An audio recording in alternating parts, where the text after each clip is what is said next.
Hi everyone, welcome to today's lecture on why are there so many people out of work. And I'd like to introduce our speaker. Richard Becker is a leading activist in the Party for Socialism and Liberation in San Francisco.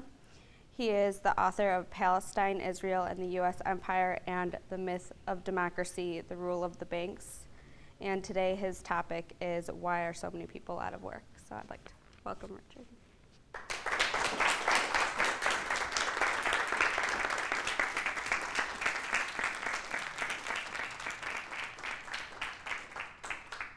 Thanks to everyone for coming to today's lecture. The word up on the wall here is one that's not used too much these days, but it's a key word in understanding the crisis of capitalism that's built into the system. Does anybody know what the word means? Plethora? A lot. Abundance, right, a lot, abundance. So, okay, leaving plethora for now. What caused the Great Recession that began really in 2007 and continues today? A recession that has left 20 million plus people in the United States out of work or severely underemployed. A recession that is the deepest economic downturn since the time of the Great Depression. And the Great Depression began in 1929. And it lasted for 12 years, the most severe economic depression in U.S. history, but one of very many depressions that have taken place, and was only ended by the beginning of World War II. Not only are there 20 million plus people in the United States who are unemployed or underemployed, but there are hundreds of millions of people around the world who don't have work, who desperately want a job, desperately want to work. And at the same time, both in this country and all over the world, there are tremendous unmet needs for more hospitals, more clinics, more schools, more roads, more electrification, clean water, affordable housing. We could go on and on and on about the great needs of society. So what is it about capitalism that has created a situation where so many people who want to work can't work, while there are so many needs that go unmet? Well, one aspect of it, and a very important aspect, is the boom and bust cycle of capitalism, which has been present since capitalism became the dominant system in the world about 200 years ago. And I want to read a quote from one of the people who first explored and diagnosed the character of capitalism. He was the partner of Karl Marx, and his name was Friedrich Engels. And he wrote this 136 years ago in 1877. He said, as a matter of fact, since 1825, when the first general crisis of capitalism broke out, the whole industrial and commercial world, production and exchange, are thrown out of joint about once every 10 years. Commerce is at a standstill. The markets are glutted. Hard cash disappears, credit vanishes, factories are closed. The masses of workers are in the want of the means of subsistence because they have produced too much of the means of subsistence. The stagnation lasts for years. Then he describes this and says, and so we see this over and over again, and the character of these crises is so clearly defined, a crisis from plethora. A crisis from abundance. To all of our ancestors, all down through history, until the capitalist system came along, the idea that there could be a crisis because there was abundance would have seemed absolutely absurd. And it should seem absolutely absurd to us today. But this is the reality, that production of too much leads to a breakdown of the system. Capitalist overproduction, as Marx and Engels called it. Now, capitalist overproduction has a particular meaning. It doesn't mean that too much has really been produced. It means that too much has been produced to be sold in the capitalist marketplace at an adequate profit from the point of view of the capitalist. So one way this can be described is something called the coal miner's riddle, or the coal miner's enigma. And it went like this. This is from the 1930s. A little girl is talking to her father, who's a coal miner, and she says, "Daddy, why is it so cold in our house?" And he says, "Because we've run out of coal." And she says, "Why have we run out of coal?" And he said, "Because we can't afford to buy anymore." "Why can't we afford to buy anymore?" "Because I lost my job at the coal mine." "Why did you lose your job at the coal mine?" "Because we produce too much coal." And that is a key and essential element of capitalism.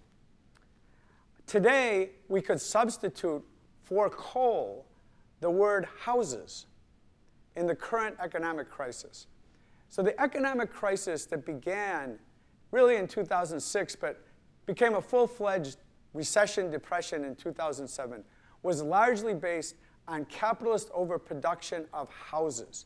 That there was a frenzy of house building that was abetted by and really made possible by the over-expansion of mortgage loans, of the banks in their quest for profit, extending more and more loans, in many cases fraudulent loans, loans that were overvalued and overpriced, and it led to a crash of the housing market. It began to go down in 2000, maybe even late 2006, and then in 2007, and it became this crisis where millions of people have now lost their homes. Millions of construction workers lost their jobs. And when you think about construction, you know, construction is, there are millions of workers directly involved in construction. But along with the workers who are involved in construction are all other kinds of workers, from mining to timber to the truck drivers in construction, the vehicles that have to be produced, all the way down. You can go through many, many restaurants that serve, cater to construction workers, food sites, food trailers on construction. I used to work in a food trailer on a construction site. All of those things shut down along with the stoppage of construction. So that was not the only area of capitalist overproduction. In many, many areas, auto production, garments, all kinds of things in 2006, 2007 hit this wall of overproduction. And one of the things that the capitalist economists had been saying was, well, that's all behind us now. You know, we're not going to see that anymore. And they were saying that after the fall of the Soviet Union, you know, that would prove that capitalism was superior and it could just go on, everything would be fine now. Instead, what we got is this most severe economic crisis. And the other impact, another impact that this had was a great reduction in revenue by federal, state, and local governments in taxation, right? Less people are working, less people are buying. And so that led to the layoff, which is now over 700,000 government workers have been laid off over the last 5 years. Hundreds of thousands of them are teachers. So we hear on the one hand the politicians talking about, you know, from the president to the governors and education, education, education. At the same time, they're all laying off teachers. So this has exacerbated the crisis, greatly exacerbated the crisis. There's also actually even more fundamental cause of unemployment that is built into the capitalist system itself. You know, the logic of capitalism is that the capitalists hire workers, right? They hire workers, they pay them a wage. The workers, you know, want work. They're, you know, people are looking for jobs.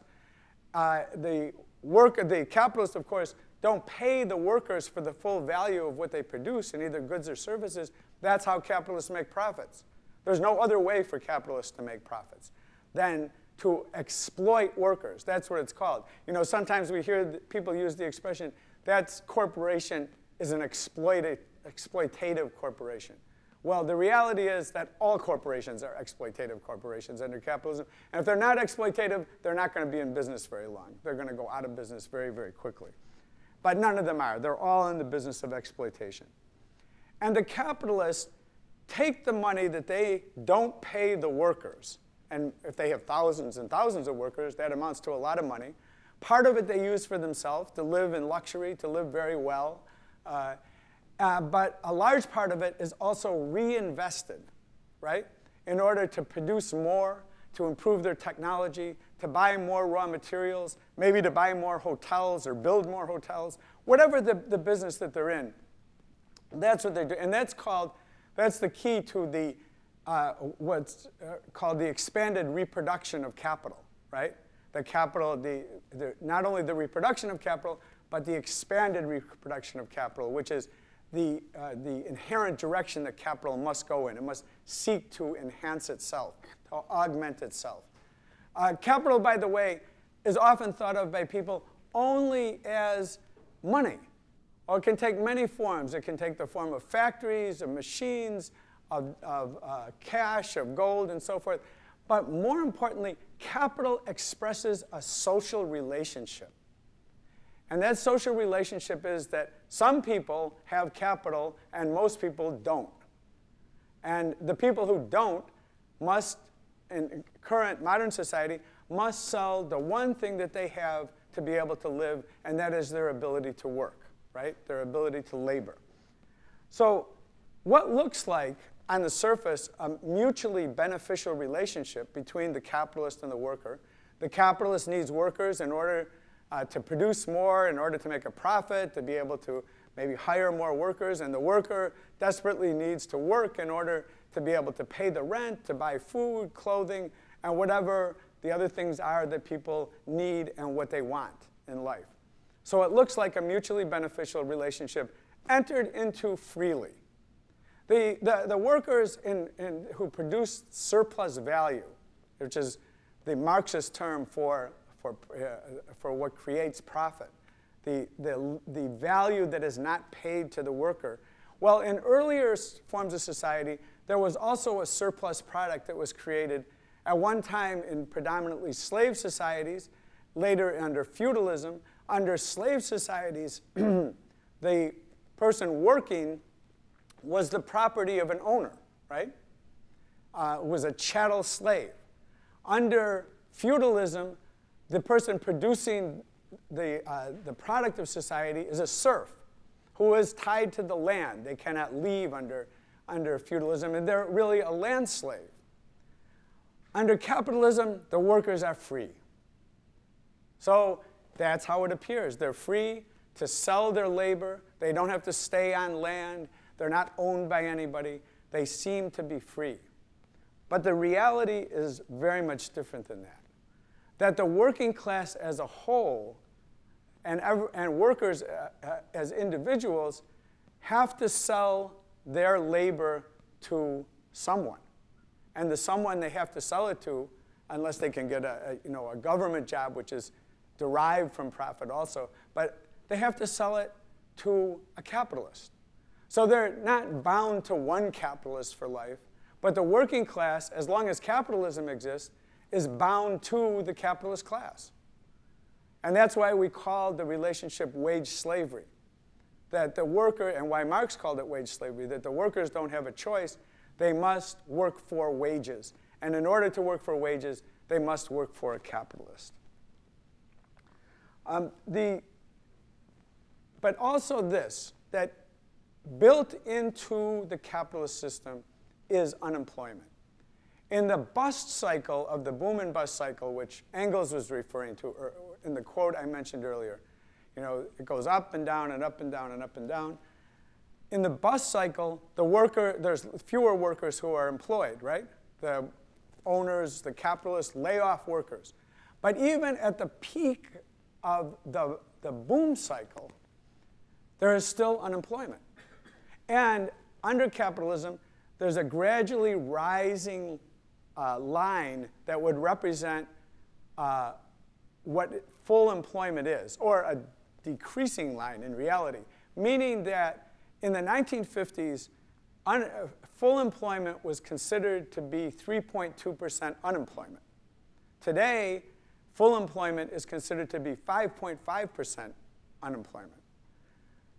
Capitalism requires, as Karl Marx pointed out, a reserve army of labor, that there must always be a surplus of labor that the capitalists can plug in at times of boom very quickly. They can hire more workers, in order to increase their surplus value, in order to increase their profit.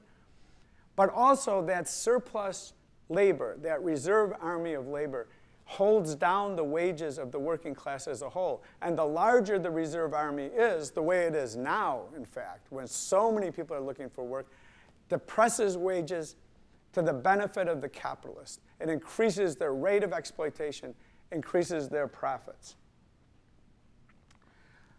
So we have a system that inherently must waste the labor of millions and hundreds of millions of people by its very nature, by the very nature of the capitalist system. Ever since capitalism has existed, workers have resisted it in many different ways. People may have heard of the Luddites who destroyed the early machines. Those machines were horrible for them. Life was unbelievably terrible, so that's understandable, but it doesn't work. The technology keeps marching on. The main form of resistance of workers has been to unionize, to organize, to band together because of their numbers and their strategic position in society, to be able to resist exploitation or to moderate the exploitation. And the slogan of the unions is basically a fair day's work for a fair day's pay, or a fair week's pay for a fair week's work. And that's considered justice, right? I mean, when we interact with the unions, that's what they say. Those are their slogans. We understand that. We're involved in many unions. We support all those struggles. But we know this as well, that as long as capitalism continues, unemployment will continue. And so the communist slogan is end the wage system, abolish the wage system, put an end to this system, which has really caused so much misery for humanity. The only way to end unemployment is to end capitalism. Thank you.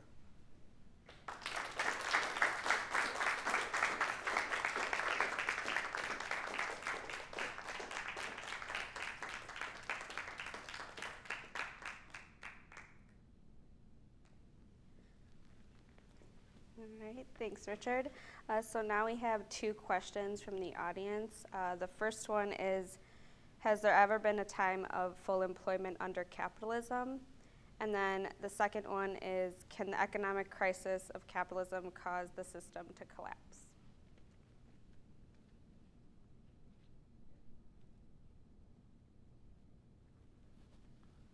So we have a couple of questions. One is, has capitalism ever been able to provide full employment? And the one instance of this was during World War II, which is very interesting because then, too, there was a great abundance of goods produced. You know, I mentioned before that the idea that abundance, this plethora idea, could lead to calamity, to crisis in society, would have been unthinkable to our ancestors in earlier periods, because then crises were always caused by shortages.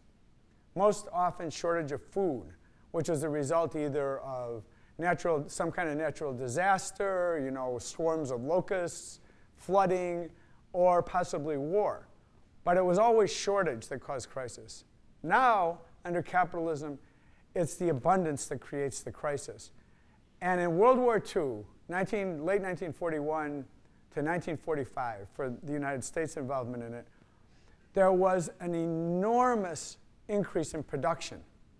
But it wasn't production of things that people needed. It was things to kill people, to destroy. And so you had this combination that millions of men and hundreds of thousands of women went into the military, and at the same time, there was a tremendous increase in production.